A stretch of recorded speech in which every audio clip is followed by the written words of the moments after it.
दिमाग खराब है लोगों के, वही दिमाग खराब है और बीमारी से और खराब, स्ट्रेस, एंजाइटी, डिप्रेशन, ओसीडी, दौरे पड़ते हैं दिमाग के, नींद नहीं आती है, और ये दिमाग गड़बड़ तो पूरे सारी बॉडी की सिग्नलिंग गड़बड़ हो जाती है, सारा यहां से कंट्रोल होता है।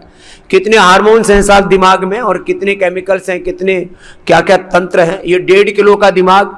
अच्छा बताओ, एक तो दिमाग क्यों खराब है, आपस में वाणी व्यवहार स्वभाव आचार विचार ऊंचा नीचा हो रखा, पता नहीं जो भी कुछ है, गड़बड़ घोटाला हो रखा है। फिर घी नहीं खाते, हमने गाय का भैंस का शुद्ध घी दिया आपको है?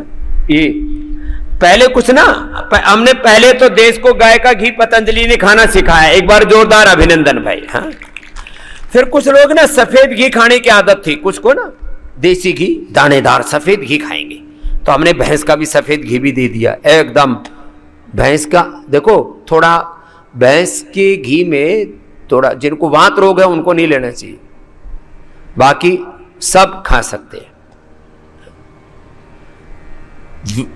देसी गाय और भैंस का सारा दूध A2 मिल्क होता है। घी में क्यों, वो प्रोटीन होता है, इसलिए घी में उसका असर नहीं आता है। तो घी सात्विकता की दृष्टि से गाय का श्रेष्ठ माना जाता है, इसलिए पूजा पाठ से लेकर के इसको सर्वश्रेष्ठ कहा है। लेकिन और गांव में 1000 रुपए किलो देसी घी बेच रहे, बोले प्योर है। वो 1000 किलो में तो लोग फिर भी कोई इधर उधर मिलावट कर देते हैं, आजकल गांव वाले भी बड़े बहक गए। लेकिन पतंजलि के गाय के और भैंस के घी में आपको एक रत्ती भर भी मिलावट नहीं मिलेगी, ना किसी कलर की, ना किसी ऑयल की, और तो और कुछ तो डांगरों की चर्बी, पशुओं की चर्बी तक मिला देते हैं, फैट में फैट मिला देते हैं, फिर उसमें फ्रेगनेंस और फ्लेवर डाल देते हैं, पता ही नहीं लगने देते। इसलिए लोग पतंजलि का घी खरीदते हैं।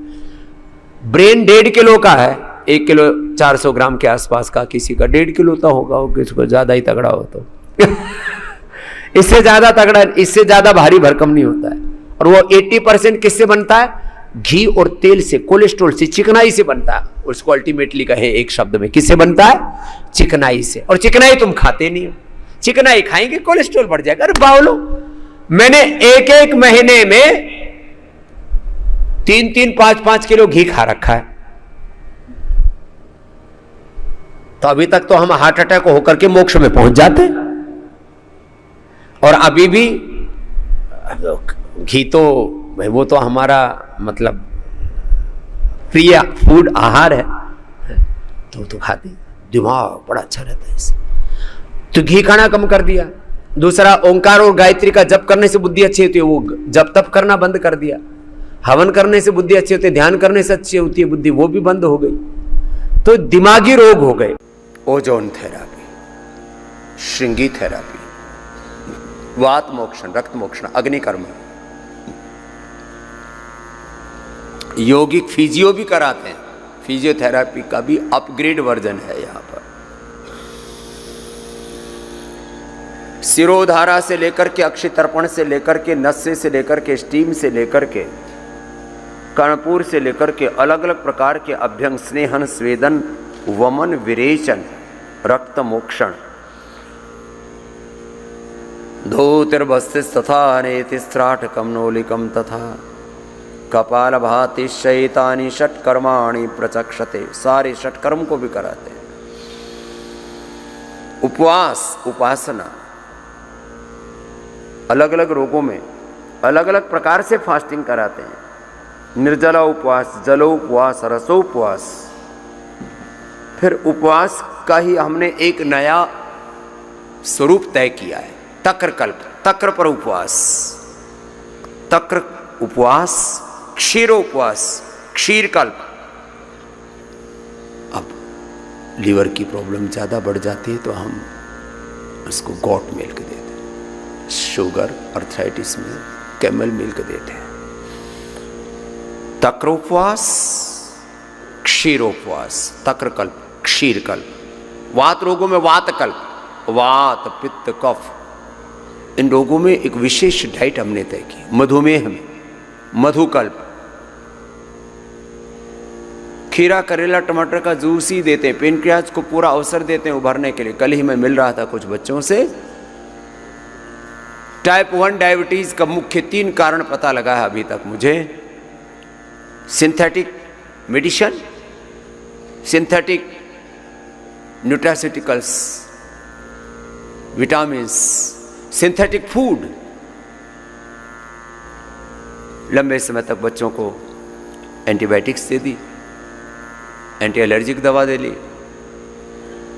कल ही खुशी, बुद्धदेव आदि बच्चों को जिनकी 50-50 यूनिट इंसुलिन चल रही थी, उनकी बंद करवाई।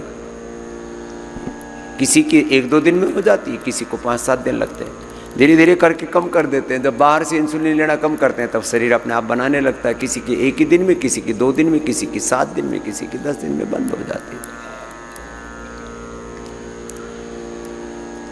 अभी हमने टारगेट किया है ये तय कि आने वाले 1 साल में 1000 से ज़्यादा रिसर्च पेपर हम टॉप इम्पैक्ट के इंटरनेशनल जर्नल्स में प्रस्तावित करने वाले हैं, छपवाने वाले हैं और पूरी दुनिया में एक नया इतिहास बनाने वाले हैं कि आखिर ये बीमारियां हो क्यों रही। बीमारियां हो रही हैं सिंथेटिक दवाओं से, सिंथेटिक विटामिन से, सिंथेटिक फूड से, जंक फूड से। कचरा खा रहे हैं। बच्चे ने खाया पैरासीटामोल, क्रोसिन, डोलोपोल और एंटी एलर्जिक दवा खाई, कुछ एंटीबायोटिक खाए, बच्चों को हो गई। टाइफाइड की दवा खाई, बच्चों को हो गई टाइप 1 डायबिटीज। अरे भाई, जब फीवोग्रिट है, टाइफोग्रिट है, गिलोय घनवटी है, ज्वरनाशक है, मां सुदर्शन घनवटी है, क्यों ये जहर खाते हो? अब लोगों को समझ में आ रहा है। मैं वो दिन जल्दी देखना चाहता हूं, पहले भारतवर्ष में और फिर पूरी दुनिया में। पहली बात तो कोई बीमार ना पड़े, और कोई बीमार पड़े तो मुख्य धारा की चिकित्सा एलोपैथी नहीं, मुख्य धारा की चिकित्सा पद्धति योग, आयुर्वेद और नेचुरोपैथी होगी। मुख्य जीवन पद्धति सनातन जीवन पद्धति होगी। मुख्य शिक्षा पद्धति भारतीय शिक्षा पद्धति सनातन वैदिक शिक्षा, गुरु शिष्य परंपरा की ये शिक्षा पद्धति होगी। ये होगा और इसी से दुनिया सुखी होगी, नहीं तो पूरी दुनिया में तबाही मची पड़ी है। आज बाबा जी ने स्वास्थ्य से संबंधित बहुत ही शिक्षाप्रद जानकारी दी है।